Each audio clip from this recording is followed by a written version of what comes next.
नाजरीन, आज का मंजरनामा मामूली नहीं। जब पाकिस्तान ने बहरीन को JF-17 थंडर दिया तो ये महज हथियार नहीं बल्कि एक ताकत का वाज़ेह ऐलान है। ये तैयारा बहरीन की फिजाओं को महफूज रखने के साथ साथ खित्ते में डिटेरेंस का नया बाब खोल रहा है। शहजादी हुसैन बिन हमद के सामने रखी गई ये सलाहियत दुश्मन को सोचने पर मजबूर कर देगी कि खलीज फारिस में मैली नजर उठाना सस्ता नहीं पड़ेगा। ये डील सिर्फ सामान की मुंतकली नहीं बल्कि तरबियत, लॉजिस्टिक्स और मुश्तरका दिफाई हिकमत अमली का पैकेज है जो दोनों मुल्कों को फौरन ऑपरेशनल बनाएगा। जब JF-17 बहरीनी आसमानों में उड़ेगा तो ये एक पैगाम होगा, हम तन्हा नहीं हैं और हमारी सरहदें महफूज हैं। आइंदा चंद मिनट में आप जानेंगे कि ये फैसला क्यों जरूरी था, इसके फौरी नताइज क्या होंगे और ये आपकी दुनिया पर कैसे असर डालेगा। पूरी वीडियो देखें क्योंकि ये लम्हा नई तारीख लिख रहा है। नाजरीन, अब आपके जहन में सवाल आएगा कि बहरीन के लिए JF-17 थंडर की जरूरत क्यों पेश आई? क्या खलीज फारिस में कोई जंग छुड़ने वाली है या ये ताकत दिखाने का एक अंदाज है? बात यह है कि शहजादी हुसैन बिन हमद सिर्फ एक हुक्मरान नहीं बल्कि खुद मैदान में तजर्बा रखने वाला सिपाही है। उसने फौजी तरबियत और बहरीन की दिफाई हुदूद का मुकम्मल जायजा लिया और उसका मुल्क खलीज फारिस में अक्सर सियासी दबाव और अस्करी चैलेंजेस का शिकार रहा है। गुज़िश्ता बरसों में खित्ते में कई मुमालिक ने बहरीन की सरजमीन पर असर रसूख बढ़ाने की कोशिश की, लेकिन शहजादी हुसैन ने फैसला किया कि बहरीन अब खुद अपनी हिफाजत करेगा और दुश्मन को सख्त जवाब देगा। और यही वो लम्हा था जब पाकिस्तान ने अपना हाथ बढ़ाया। पाकिस्तान ने न सिर्फ बहरीन की दिफाई सलाहियत बढ़ाने के लिए मशावरत दी बल्कि JF-17 थंडर फराहम करने का फैसला किया ताकि अगर दुश्मन ने खलीज फारिस में मैली नजर उठाई तो जवाब सिर्फ जमीनी फौज या महदूद दिफा से न बल्कि आसमान से भी आए। ये तैयारा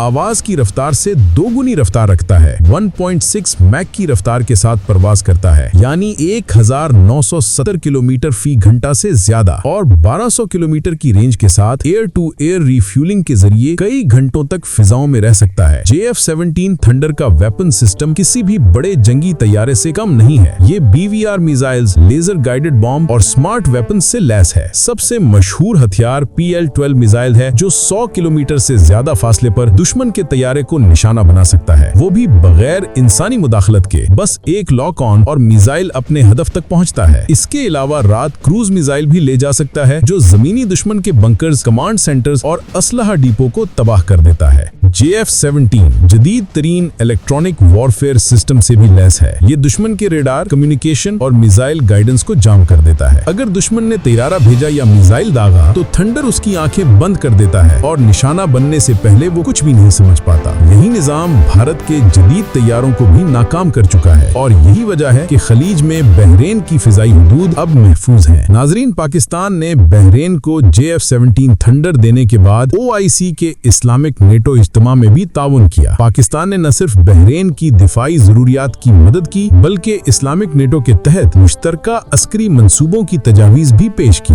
ये इत्तेहाद आर्टिकल 5 के उसूल के तहत होगा जिसमें अगर एक मुल्क पर हमला होगा तो बाकी मुमालिक को भी जवाब देना होगा। और बहरीन के शहजादी हुसैन बिन हमद ने भी वाज़ेह किया कि उनकी फौज JF-17 के जरिए न सिर्फ अपने मुल्क बल्कि पूरे खलीज फारिस की दिफाई हुदूद को महफूज करेगी। दोस्तों, इस तैयारे की एक और खुसूसियत ये है कि ये महंगे दुश्मन के तैयारों को कम कीमत में नाकाम बना देता है। जहां राफेल की कीमत $80 मिलियन तक पहुंचती है, वहीं JF-17 सिर्फ $25 मिलियन में तैयार होता है। यानी एक राफेल के बजाय 4 JF-17 खरीदे जा सकते हैं और अमली मैदान में ज्यादा मुअस्सिर रहेंगे। यही वजह है कि बहरीन जैसे छोटे मगर अहम खित्ते के मुल्क ने पाकिस्तान पर एतमाद किया और ये तैयारा अपनी फिजाई हुदूद में तैनात किया जाएगा, खासतौर पर खलीज फारिस के शुमाली और मशरकी साहिली इलाके, सऊदी सरहद के करीब और बहरीन की समुद्री हुदूद पर जहां दुश्मन के मुमकिना हमले ज्यादा मुहतमिल हैं। इसके अलावा ये तैयारा बहरीन की फिजाई निगरानी और दुश्मन के हाई वैल्यू अहदाफ को भी निशाना बनाने में इस्तेमाल होगा। पाकिस्तान ने ये कदम सिर्फ दिफाई नहीं बल्कि नजरी बुनियाद पर भी उठाया, क्योंकि बहरीन और पाकिस्तान के रहनुमा जानते हैं कि असल दुश्मन वही है जो कमजोर मुल्कों को तकसीम करके फायदा उठाता है। अब जब दोनों मुल्क एक नया अस्करी और नजरियाती इत्तेहाद कायम कर रहे हैं तो ये सिर्फ दोस्ती का मामला नहीं बल्कि एक नया दिफाई ब्लॉक जन्म ले रहा है जो खलीज फारिस और इस्लामी दुनिया के मुस्तकबिल पर असर डालेगा। इस इत्तेहाद में पाकिस्तान, बहरीन, तुर्की, ईरान और दीगर मुसलमान ममालिक शामिल हैं और ये ब्लॉक मुस्तकबिल में खित्ते में ताकत के तवाज़ुन को बदल सकता है। नाज़रीन, याद रखें, JF-17 थंडर सिर्फ एक जंगी तैयारा नहीं बल्कि एक अलामत है, एक ऐलान है कि अगर तुम किसी कमजोर मुल्क को दबाओगे तो वो मुल्क तुम्हें ऐसा जवाब देगा जो तुम्हें दहाइयों तक याद रहेगा। और जब ये तैयारा बहरीन के आसमान पर उड़ेगा तो दुश्मन खुद ब खुद पीछे हट जाएगा, क्योंकि मौत जब परिंदा बनकर उड़ती है तो जमीन पर कोई महफूज नहीं रहता। आखिर में अगर आपको लगता है कि पाकिस्तान और बहरीन के ये नए अस्करी ताल्लुकात एक नई दुनिया की शुरुआत हैं, तो कमेंट्स में जरूर लिखें, नया दौर शुरू हो चुका है। क्योंकि ये वीडियो सिर्फ मालूमात के लिए नहीं बल्कि सोच जगाने के लिए बनती है। और अगली वीडियो में हम आपको बताएंगे कि किस तरह ये इस्लामिक नेटो ब्लॉक मुस्तकबिल में खलीज फारिस में अपनी दिफाई पॉलिसी नाफिज करेगा, कौन से ममालिक इसमें शामिल होंगे और पाकिस्तान किस तरह